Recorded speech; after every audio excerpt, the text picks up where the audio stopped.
Bien, continuando.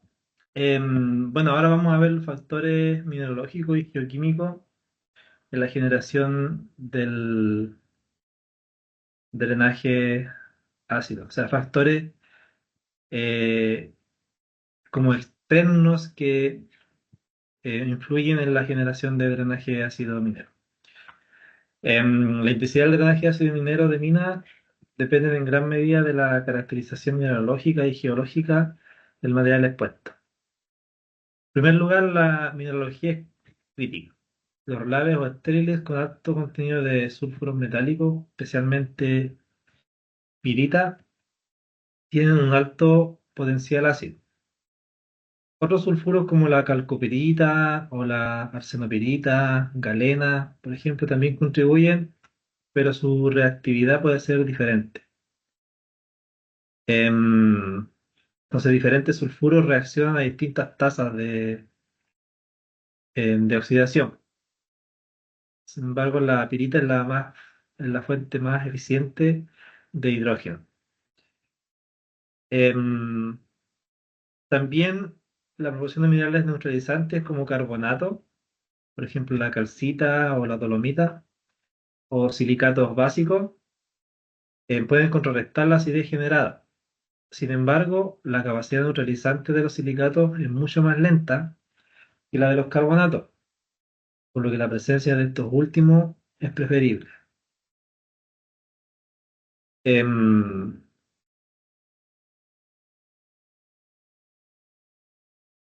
También la granulometría juega un papel fundamental, ya que partículas más finas aumentan em, el área superficial específica de la reacción, por lo tanto acelera la oxidación de los sulfuros, por lo tanto la liberación de protones o hidrógeno.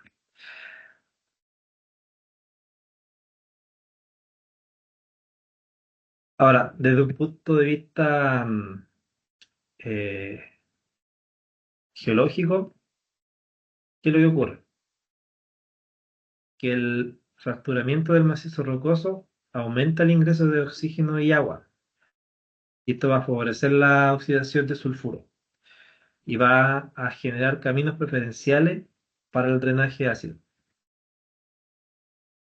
También la permeabilidad de los relaves en los botaderos es un factor importante, ya que si tenemos materiales gruesos va a haber una mayor difusión de oxígeno. Y si tenemos baja permeabilidad, em, acá puede ocurrir de que, bueno, a pesar de que el pH puede ser alto, podemos tener microambientes anaeróbicos con presencia de hierro, ¿cierto? Y ocurrir acá también estas oxidaciones. También la distribución de las fases es importante, ya que relaves heterogéneos pueden tener zonas más susceptibles al drenaje ácido minero si concentran sulfuro o carecen de neutralizantes. Factores ambientales y su influencia sobre el drenaje ácido minero. Bueno, hay altos factores ambientales. Tenemos oxígeno, humedad, saturación, ¿cierto? Temperatura, evaporación, clima, acidez. El oxígeno es el agente esencial para iniciar la oxidación de pirita, como hemos visto en las reacciones químicas. Sistemas bien aireados, ya sea por el diseño del sistema, por las condiciones climáticas, la generación de drenaje ácido se ve intensificada. Em, por el contrario, en ambientes saturados, aunque la distribución de oxígeno es limitada, la presencia de iones férricos puede continuar oxidando sulfuro, aunque a una tasa menor. La humedad también es un factor. Por un lado, se requiere agua para que las reacciones ocurran. Por otro, la saturación completa puede retardar la oxidación al restringir la difusión de oxígeno. Sin embargo, en relaves parcialmente saturados, como ocurre frecuentemente en climas áridos, ¿cierto? Por la escasez de agua por la sequía, que tiene altas tasas de evaporación, acelera, o sea, se forma una zona capilar rica en oxígeno donde el drenaje ácido minero se potencia. La temperatura aumenta la velocidad o cinética de oxidación. Si bacterias acidófilas, especialmente como el Acinetobacillus ferrooxidans, muestran su mayor actividad entre 25 y 35 grados Celsius. Por lo que en climas templados o a cálidos, el drenaje ácido minero se desarrolla con mayor intensidad. El pH condiciona la disponibilidad de ion férrico. A pH menor que 3, el ion férrico permanece soluble y sigue oxidando pirita. A pH mayores, el ion férrico precipita, lo que puede ralentizar temporalmente el proceso, aunque se genera más acidez. Por último, el clima influye directamente. Por ejemplo, en climas áridos, la evaporación constante genera sales eflorescentes, fuentes secundarias de contaminación cuando se disuelven, ¿cierto? Como lo habíamos comentado anteriormente.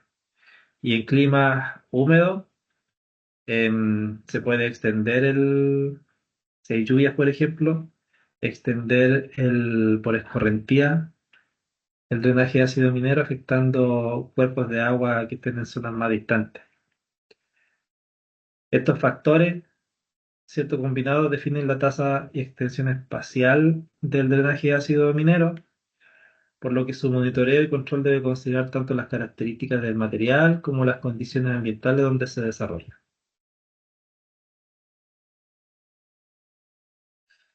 Bueno, un aspecto fundamental para entender la intensidad del drenaje ácido minero es la participación de microorganismos acidófilos, que no solo aceleran las reacciones geoquímicas, sino que también modifican localmente el entorno químico. Primero tenemos el Acinetobacillus ferrooxidans, que es tipo quimiolitótrofo acidófilo. Su sustrato principal es el ferroso y el azufre elemental, y como producto va a obtener ion férrico, hidrógeno, ácido sulfúrico, en un rango de pH entre 1,5 y 3,5. Eh, Este ion férrico actúa como un potente oxidante de pirita, cerrando un ciclo autocatalítico de generación de acidez. Otra bacteria em, relevante es la Leptospirillum ferrooxidans, también es del tipo quimiolitótrofo acidófilo. Su sustrato principal es el ferroso para producir férrico, un rango de pH de 1,3 a 2,5, y es especialista a oxidar ion ferroso a muy bajo pH. La eh, Acinetobacillus thiooxidans, su sustrato principal es el azufre, produce ácido sulfúrico, rango de pH entre 1,5 y 4,5, también provoca acidez por oxidación de azufre. Y otras bacterias como el Acidiphilium spp, que es un heterótrofo acidófilo. Su sustrato es el ion férrico y bajo oxígeno. Produce ion ferroso, que es como una reacción inversa, un rango óptimo entre 3 y 6. Reduce el férrico, ¿cierto? Favoreciendo la movilidad de metales. Bacterias SBR, o sea, sulfato reductoras, anaeróbicas facultativas. Su sustrato principal es el sulfato y materia orgánica, y su producto es el ácido sulfídrico. pH entre 5 y 8, producen sulfato, limitada acción en relave ácidos.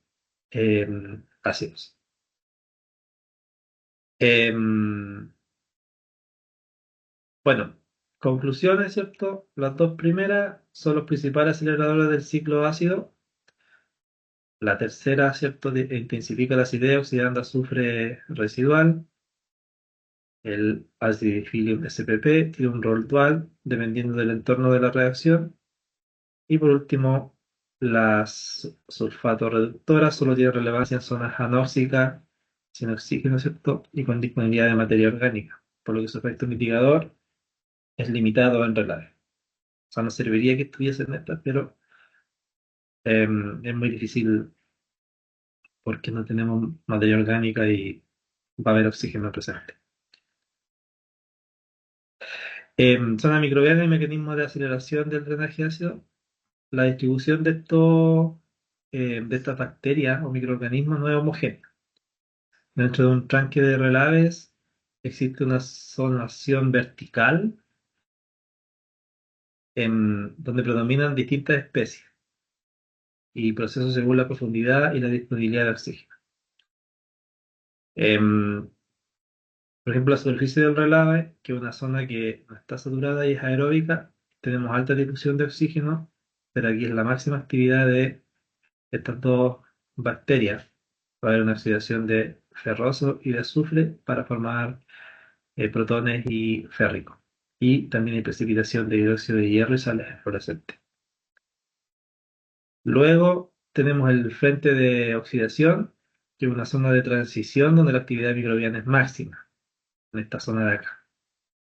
Aquí el oxígeno empieza a escasear, pero hay aún suficiente para sostener la oxidación. Se forman biopelículas bacterianas que crean microambientes extremadamente ácidos, facilitando la precipitación de jarosita y ferrihidrita. Finalmente tenemos la zona saturada, anaeróbica reductora. em, ya no hay oxígeno disponible, predominan condiciones reductoras. Aquí tenemos la actividad, ¿cierto?, de Acidifilium spp. em, Puede favorecer la reducción de ferroso, o sea, de férrico a ferroso. Sin embargo, con esto libera metales atrapados en fases sólidas y la generación de drenaje ácido es baja.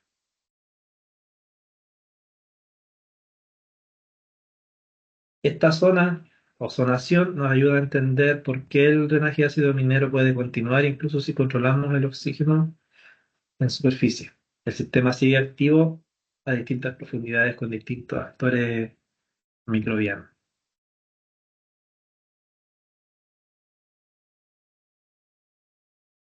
Rutas de contaminación del drenaje ácido minero en sistemas acuáticos. Em, el drenaje ácido minero no solo afecta localmente a los depósitos de relave, sino que tiene un impacto de contaminar aguas superficiales y subterráneas a través de múltiples vías de infiltración. En la superficie del tranque, las aguas ácidas resultantes de la oxidación de sulfuro pueden escurrir por gravedad, ¿cierto?, hacia zonas más bajas, contaminando cursos de agua cercanos. Además, parte de esta acidez se infiltra hacia el interior del depósito, formando una zona de oxidación activa donde se generan iones ferroso, sulfato y protones, em, como se observa acá. Estos productos migran en profundidad y forman una pluma ácida en aguas subterráneas. Hay una migración lenta por porosidad de relave, contaminando los acuíferos. Finalmente, en el pie del relave, la acidez y los metales lixiviados emergen y se descargan hacia cuerpos de aguas superficiales. Se observa precipitación de minerales secundarios como ferrihidrita y jarosita. Y estos son los responsables de las coloraciones rojizas características del drenaje ácido minero. Algunos estudios realizados en Chile muestran que estas rutas han llevado a concentraciones de cobre superiores a 170 miligramos por litro y de zinc por sobre los 150 miligramos por litro.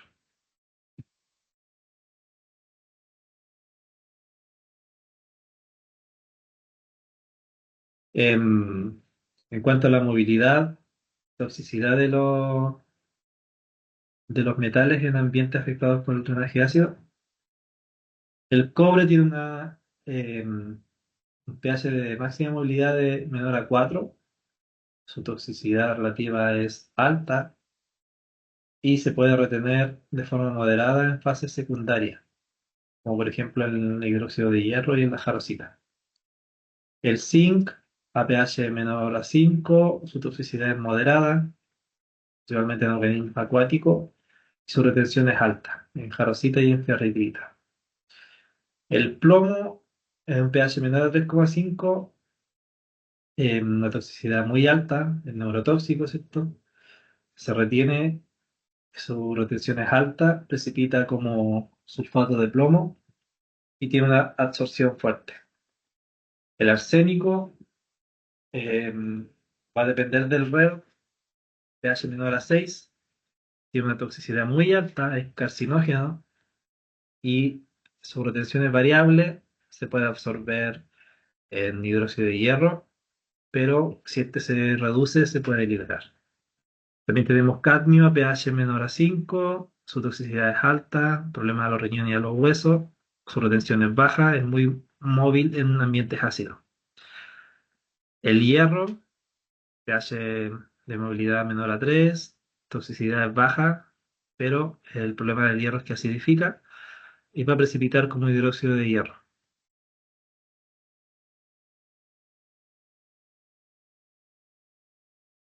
También tenemos el molibdeno, pH entre 5 y 8, su toxicidad es moderada y se puede retener como absorción en hidróxido de hierro, pero si este se reduce se va a liberar. Entonces, como comentarios finales de esto, la máxima movilidad se da a pH bajo, los cationes metálicos no precipitan y se mantienen disueltos. La retención depende de la capacidad de los minerales secundarios, ¿cierto?, de retener estos metales. Y bajo condiciones reductoras, ciertos metales como arsénico y molibdeno se liberan por disolución de hidróxido de hierro. Eso es como lo crítico. En cuanto a los impactos ecológicos, bueno, más allá de la química el drenaje de ácido minero tiene un impacto en los ecosistemas acuáticos. La acidificación progresiva de los cuerpos de agua junto con la presencia de metales tóxicos y altos niveles de sulfato altera profundamente la composición biológica. Es común observar una reducción drástica en la diversidad. Peces y macroinvertebrados desaparecen, quedando solo especies altamente resistentes a la acidez y a los metales, como por ejemplo analizando aquí el gráfico. En condiciones normales tenemos una cierta cantidad de peces, número de especies o familias. Ya este es un caso. 8, por ejemplo, 8 especies. Y después del drenaje ácido tenemos 2. Entonces aquí hay una influencia. Macroinvertebrados, por ejemplo, podemos tener 15 y cuando hay drenaje ácido bajamos a 5. Y lo mismo las algas, podemos tener 20 especies de algas y con drenaje ácido vamos a llegar a 5.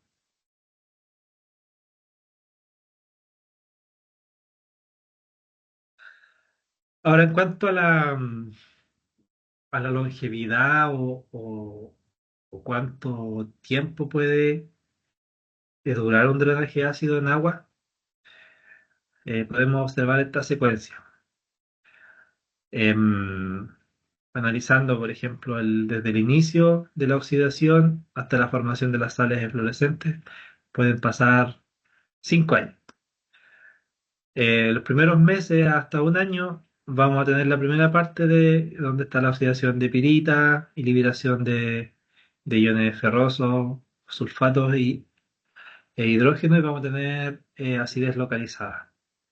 Después, entre 1 a 5 años, va a haber una propagación de la oxidación, es decir, va a haber una difusión de oxígeno y agua hacia capas más profundas para aumentar la actividad bacteriana y se van a formar minerales secundarios.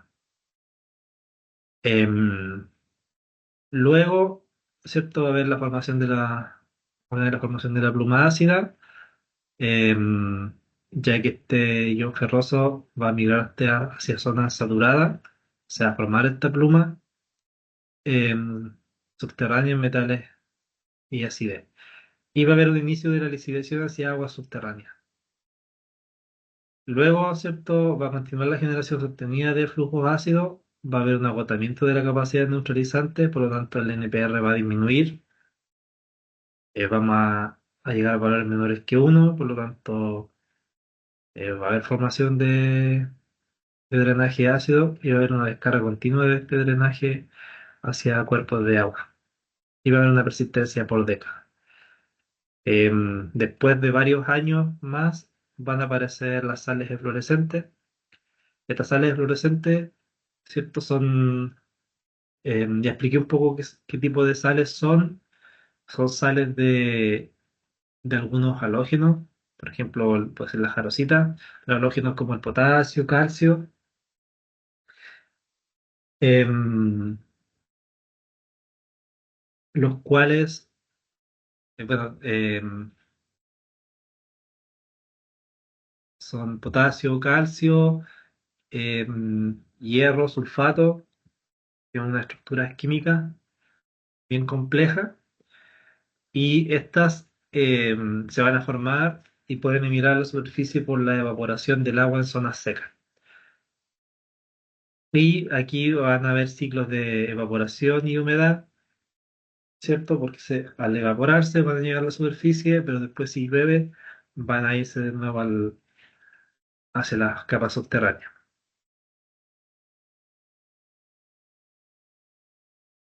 Otro efecto, ¿cierto? Es la acumulación de metales y acidificación de suelo. Em, bueno, la liberación y acumulación de metales pesados em, va a ser producto de la lixiviación de los minerales sulfurados, ¿cierto? Metales como cobre, zinc, plomo, cadmio o arsénico se movilizan en solución y se van a absorber en el suelo, en fracciones pequeñas, finas. Sin embargo, esta capacidad de absorción no es infinita. A medida que se saturan los sitios activos del suelo, estos metales permanecen en altas concentraciones, generando toxicidad directa, donde en suelos contaminados por drenaje ácido minero es común encontrar niveles de cobre sobre los 500 miligramos por kilogramo, de zinc sobre 1000 y de plomo sobre 300.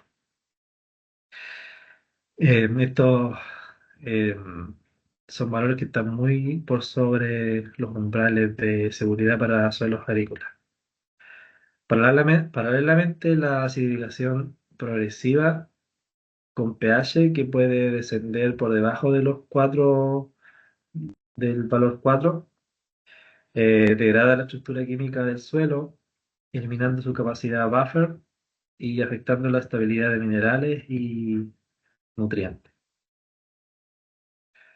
Va a haber también una disminución de fertilidad y biodiversidad edáfica em, como consecuencia directa de la acumulación de metales y de la acidificación. em, Va a haber una disminución de la fertilidad. La acidez reduce la capacidad de intercambio catiónico, lo que limita la disponibilidad de nutrientes esenciales como nitrógeno, fósforo, potasio, calcio, magnesio. Y esto va a crear un clima hostil en las plantas y también en la microbiota edáfica, fundamental para ciclos biogeoquímicos. También microorganismos beneficiosos para el suelo, como fijadores de nitrógeno y descomponedores de materia orgánica, se van a ver inhibidos por la toxicidad metálica y la baja disponibilidad de nutrientes. Además, enzimas del suelo como las fosfatasas o deshidrogenasas esenciales para la mineralización, disminuyen drásticamente su actividad. A nivel vegetal, esto se traduce en fallas de germinación, alta mortalidad de, de plantas nativas y la imposibilidad de mantener coberturas vegetales, generando paisajes áridos sin protección frente a la erosión. Recordemos que las plantas o las floras, ¿cierto?, pueden em, funcionar como una cobertura, ¿cierto?, en los relaves, em, protegiéndolos de la erosión o a veces hasta incluso de las lluvias, pero al ocurrir esta mortalidad, ¿cierto?, estas plantas se mueren, valga la redundancia, y por lo tanto em, ya no hay esta protección frente a la erosión y se genera un clima árido. Em, bueno, el peligro del drenaje de ácido minero no se limita solamente a la primera fase de contaminación. Hay un riesgo adicional asociado a la movilidad de metales, el resultado de cambio en las condiciones ambientales del suelo. ¿Ya? ¿Qué pasa si el pH o el potencial redox se modifican? Por ejemplo, si hay lluvia, una lluvia intensa, ¿cierto? Un periodo intenso de sequía. Los minerales secundarios como jarosita o algunas sales fluorescentes, las cuales habían retenido metales, pueden disolverse liberando nuevamente estos contaminantes. Esto ocurre en forma de pulsos de contaminación, difíciles de predecir, que incrementan la complejidad de la gestión ambiental. Este mapa conceptual que observan acá explica cómo cambios de pH, aumento del potencial redox o ciclos húmedos secos desencadenan procesos geoquímicos que removilizan metales previamente estabilizados. Por ejemplo, si disminuye el pH, va a haber disolución de minerales secundarios.